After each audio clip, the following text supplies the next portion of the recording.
A significant change is now planned for the Brooklyn Park Fire Department. Brooklyn Park's fire chief wants to put the city on the path toward a full-time department. Going forward, what my vision is to, we're becoming a career-oriented fire department with full-time staff that are able to answer the call 24 hours a day, 7 days a week out of our fire stations that exist. The change has been studied and thought about over the last several months. Cunningham would initially add 9 additional full-time firefighters, but that addition also means the elimination of the city's 21 paid-on-call firefighters. The change, Cunningham says, won't be easy. He says the switch to full-time won't add any extra immediate costs. He also believes the change not only will help with service, but also improve diversity within the department. One of the opportunities that exist for us is bringing down some of the natural barriers that might exist for people to explore the opportunity to become a firefighter. Our traditional recruitment model has reflected around hiring people that already have the knowledge, training, skills, and abilities of being in the fire service. Cunningham says the plan will be gradual. It will take 18 months to implement. It will also mean fully staffing the city's East Station, which right now is not manned. Now, the Brooklyn Park City Council digested the plan Tuesday night. As with any significant change, there are questions. One council member believes the number of full-time firefighters falls short. Another believes it could lead to second-rate service. To me, the numbers that we're asking for right now are low. Eventually, we're going to have to build it up, and we're going to have to. We talk about cutting the budget, but yet, if we lose a firefighter, if we lose a life at all, you can't put a price on it. So, I'm okay with cutting budgets, but at the fire department, I think that needs to be built up. We can say, I'm going to go back to the EMT side here. We can go back and say, well, you need to be an EMT here, but our surrounding cities are not requiring firefighters to be EMTs. Again, a barrier to employment in our city of Brooklyn Park. But yet, when we're all tied up, we're going to give someone second-rate service because another city is going to be there to respond to them. Cunningham is confident his plan will provide first-rate service. He says his #1 concern is the safety of the community and his firefighters. Big changes are also coming for Minnesota drivers. Starting August 1st, a new law kicks in requiring hands-free use of cell phones. Reporter Sonia Goins tagged along with a New Hope traffic officer to see how the law applies. She's got it right here. Officer Caitlin Baker sees drivers doing all types of things when she's patrolling the streets of New Hope.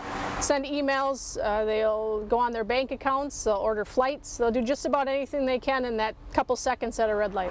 While it's not a good idea to do either of those things, on August 1st, you can actually get in trouble with the law for holding a phone and talking while driving. The phone cannot physically be in either of your hands. If you want to make a call, voice activation is the way to go. Some cars have Bluetooth systems. Now, if you don't have Bluetooth, you can always use earbuds, but you can only use one of the buds in your ear when you're driving. Again, you have to use voice activation or place that call before you head out on the road. Head north. Drivers can still use the GPS function on their phone, but you can't hold the device in your hand. Have it mounted, have that address punched in before you're starting to drive on the road. But you can't touch your phone and alternate your route or anything like that. You can still make emergency phone calls, but there's a caveat. Make sure that it is a legitimate emergency. If it's safe to pull over into a parking lot or on the shoulder, do so. Distracted driving is dangerous driving. A quarter of crashes involve people not paying attention. Pedestrians on the road and crosswalks, other vehicles in the road, emergency vehicles trying to get around people. The new law might take some getting used to, but in the end, the purpose is to save lives. The main deal is to have everyone have their hands free and have everyone focusing on the road. In New Hope, Sonia Goins, CCX News. Record rainfall over Memorial Day weekend continues to push lake levels beyond high. Crystal Lake in Robbinsdale is at a record 851 feet. The lake doesn't have a natural outlet. The water level is controlled by a pump in Sanborn Park that drains lake water into the storm sewer system across the parkway in Minneapolis. The water flows through the pipe system to Shingle Creek and eventually into the Mississippi River. The city is limited in how much water it can pump in order not to overload the Minneapolis system. Robbinsdale is waiting to get approval from the DNR to temporarily pump additional water out of the lake. Special recognition on Wednesday for the people who are trained to expect the unexpected. You don't really know because the call can come in anytime, and you just gotta go, and it's sometimes between dinner or birthday parties or holidays, so but that's what we sign up for. The I-94 West Chamber of Commerce honors law enforcement, EMS personnel, and firefighters in their annual First Responders Luncheon. Member cities and law enforcement representatives selected award recipients for their dedication and service. Maple Grove firefighter Chad Van Curler was saluted for his heroic efforts in April. It was a Friday before Easter. I was at Sam's Club, saw a man go down in the parking lot, started administering CPR, waited for police to show up, got the AED out, got him back, got him in the ambulance and transported.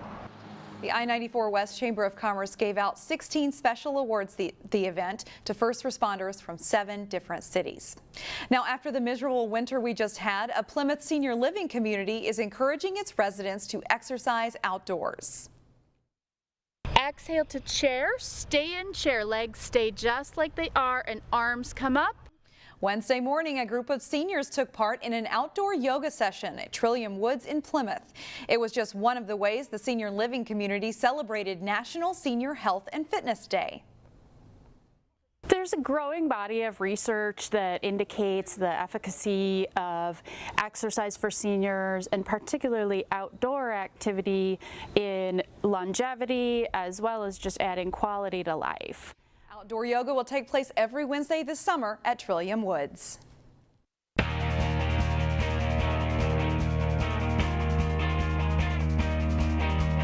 It's been a breakthrough year for the University of Minnesota women's softball team. For the first time ever, the Gophers have qualified for the NCAA College World Series. There have been important contributions from local players, too. Plymouth native number 20, Maddie Houlihan, a Benilde St. Margaret's graduate, had a big weekend in the Gophers Super Regional wins over LSU last weekend and is hitting .299 for the season. Number 31, Natalie Den Hartog, was playing high school softball just a year ago at Hopkins and is a finalist for National Freshman of the Year. She's batting .374 for the season. Earlier this week, we talked to those two players about the World Series and about how big this is for the Gophers program. I mean, so many people have reached out, I think, to almost everybody on the team, family. I've heard from a lot of alumni who are like, you guys deserve this. This is awesome, a super cool experience, and I know a lot of people are going to be, either trying to make the trek down there or will be following along, so it's been really cool. I mean, I think there's still pressure to continue to succeed and compete, but it is freeing. It's freeing to get to this point and know that, we made history. We're the first team to go to the College World Series, and now we're just, we're going to play loose, we're going to play free, and we're going to hopefully ruin some people's days. The Gophers face UCLA in their first World Series game Thursday afternoon at 1:30.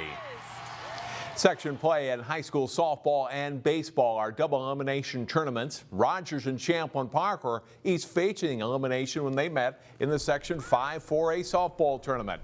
Bottom of the third, tied at 1. Champlin Park's Alyssa Blaska with a clutch 2-out hit to score her sister Holly and put the Rebels in the lead. Top of the 6th, Rogers trying to rally, but Alyssa Blaska snags the hard grounder, steps on second, and fires to first for the double play.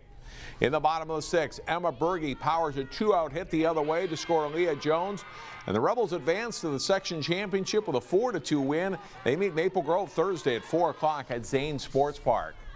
In baseball, several local teams hit the field Tuesday for section tournament play. Hopkins is the third-seeded team in Section 6 4A. They met second seed St. Louis Park in the second round. Top of the first, Calvin Harris slices a hit to the gap in left center field for the Royals. Jason Schumacher and Wyatt Nelson score, and it's 2-0 Hopkins. Harris comes through again in the third inning. He grounds a single to right field, scoring 2 more runs. Hopkins scores 7 runs in the third. The Royals go on to win it 11-1 in 6 innings. In the first game at Hopkins Tuesday, it was top seed Wayzata against number 4 seed Armstrong. Drew Ide with a single to center field to score Tyler Shell as the Falcons get plenty of base runners early and take a 1-0 lead. In the third, Ide lays down the bunt and the throw to first wide of the bag. Jordan Page scores, and it's 2-0 Falcons after 3. Wayzata loads the bases with no outs in the 5th, but this is the only run they get as Carter Tibbetts lifts a fly ball to right. Cullen Stamp tags up to score. Keegan Nickel just avoids the tag at third base. It's 2-1 Armstrong at this point. A.J. Sternix escapes the jam as he gets the last batter he faces. And Colin Spellman finishes with 2 strong innings. Armstrong wins 2-1. We'll have highlights from the Section 5 4A tournament Thursday starting at 2 on CCX News. Section tournament play is also underway in high school lacrosse.